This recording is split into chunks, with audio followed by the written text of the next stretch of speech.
The Gamasutra job board is the most diverse, active and established board of its kind for the video game industry. Here is just one of the many positions being advertised right now. Location: Troy, New York. About the role: we are looking for an experienced producer to support the production of a new title in development at Velan Studios. The producer will work closely with the project's key leaders and other production team members to successfully execute on a new, groundbreaking, original IP. The producer will help manage the project's development from pre-production through to product launch, working with key internal and external stakeholders to deliver on all critical milestones. If you are an experienced game producer, we want to hear from you. Responsibilities, requirements, qualifications, big pluses. Interested? Apply now. Whether you are just starting out, looking for something new, or just seeing what's out there, the Gamasutra job board is the place where game developers move ahead in their careers. Gamasutra's job board is the most diverse, most active, and most established board of its kind in the video game industry, serving companies of all sizes, from indie to AAA. Looking for a new job?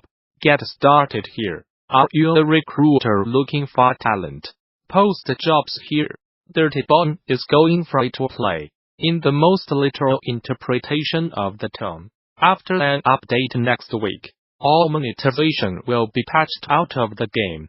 Following last month's announcement that the dev team is winding down live support for the game, it's both a nice gesture and a neat way for the developer to thank Dirty Bomb's players for supporting the game through the years. Even though the team will not be making any new content for the game from here on out, developer Splash Damage announced last year that it was planning to end development of new Dirty Bomb content due to diminishing returns, and offer refunds to players that had purchased Merc Pack DLC, since it was not going to be releasing any more characters in the future.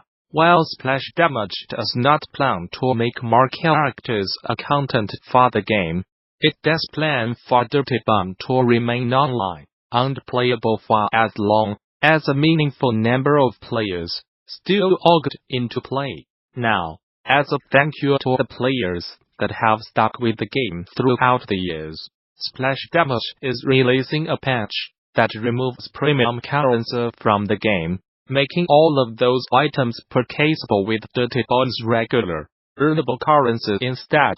The patch will almost triple the rate at which players earn credits, in addition to converting any single unit of premium currency into roughly 20 regular credits. On top of that, the team is bringing back some popular in-game items that, for whatever reason, were no longer available, though the dev says in the patch notes that not every back catalog item has been brought back due to some unfortunate technical limitations. How do you build a mobile game about love? That was one of the questions Australian indie dev Mountains wanted to answer with its debut game Florence. And at THEGAME Developers Conference in March, you will get a first-hand look at how they pulled it off. Mountains creative director Ken Wong returns to GD this year to deliver Letting Go, a Florence post-mortem, a design track talk that will show you how this critically acclaimed mobile game was made. Notably, Wong will discuss the project's inception and turbulent design evolution, and how the game achieved its emotional resonance. He will also talk about the pressures of building a team from scratch, working with the NAPU Arena Interactive, and striking out on a new path after working on Monument Valley. While this talk is aimed at everyone, narrative designers should especially enjoy the breakdown of Florence's narrative techniques and how to use them in their own games, while attendees starting the studios can learn from Mountains. mistakes and successes. Further details on this talk and many more are available now on THEGDC 2019 session scheduler. There you can begin to lay out your GD 2019, which takes place March 18th through the 22nd at the newly renovated Moscone Center in San Francisco. Bring your team to GD, register a group of 10 or more and save 10% on conference passes. Learn more. For more details on GDC 2019 visit the show's official website. Or subscribe to regular updates via Facebook, Twitter, OS. Gamasutra and GD are sibling organizations under parent company Informa. Ever since the release of Bastion of 2011, players and game developers alike have paid close attention to Supergiant's projects. Thanks to SDO's unique sense of style and ability to execute on its game concepts. During the Game Awards in December, Supergiant announced and immediately launched a new early access roguelike title first available on the new Epic Game Store.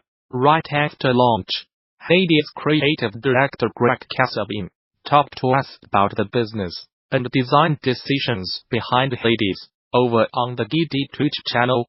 Below are a few key highlights from the conversation that may help you evaluate both the state of the Epic Game Store and whether making an early access game is right for you. Edited for length and clarity. We have been really happy with how early access has been going so far. Thankfully, even given the early access nature of the game, the INITILTECHNICAL challenges were pretty minimal, so everybody was, for the most part, able to get into the game and start playing. The response we have been getting, we are really happy with. I will never take for granted having a group of our players actually like the stuff that we work on. I will never take that for granted. So every time we launch a game and our players say, "Hey, this is cool. Thank you for making this," I wipe the sweat off my brow, and I breathe a sigh of relief. That response has been really encouraging. As for why early access, we conceived of that aspect of this game as part of the whole package, right from the start. It was a high priority when thinking about what to make next after our last game, Pyre, came out last year. We were really interested in a game that we could develop out in the open once it reached a certain point, and make it the best game it could be by gathering feedback along the way by building it in partnership with the community. For us, it opened up so many possibilities, not just from a game design perspective, but also even from a narrative perspective. From my standpoint as the writer on our games, being able to work on a game whose story could unfold a little bit more serially instead having to put the entire thing in beginning, middle, and end, right in that initial launch, that was a new experience. So we think of the early access launch almost as such a pilot episode of a series or something like that, where it's a lot of setup. You meet a lot of the characters, and you figure out what the conflict is all about. But the resolution of the story is not all in the game yet, and we will roll out new characters and more events in the story over the course of the early access period, along with just improving every other aspect of the game with any work. Yeah, so a lot of it does tie back to the early access nature of the game, and that being really key to the whole design from our perspective. So that meant that if we were going to develop this game out in the open for a while, and we'd expect early access to last far more than a year on this game from our initial launch, we need to be able to move on it really quickly. So we knew for sure that we were not going to launch early access on a whole bunch of different platforms at the same time. That would basically make it closed or impossible for us to update the game in a timely fashion. Our team size is fewer than 20 people. Maybe there are some teams out there who are really effective at patching games on many different platforms all the same time, but that is not a skill set that we possess as a small team. We felt that it was vital to be able to focus on a single version of the game until we get the game to a really good state, and then during that process we can start to look at other platforms toward an eventual multi-platform around launch. So that's very much our plan. So as we were working on Hades, we got in touch with the folks at Epic, and started to learn about what they were working on with their store, and we became really excited for it. It just seemed like a really good fit, given the experiment we were making and the experiment they were making. One of the factors with Hades is that we want this game to be highly enjoyable to watch as well as to play. It's a game designed around immediacy and replayability among other factors, and you get in there and hopefully start having fun with it.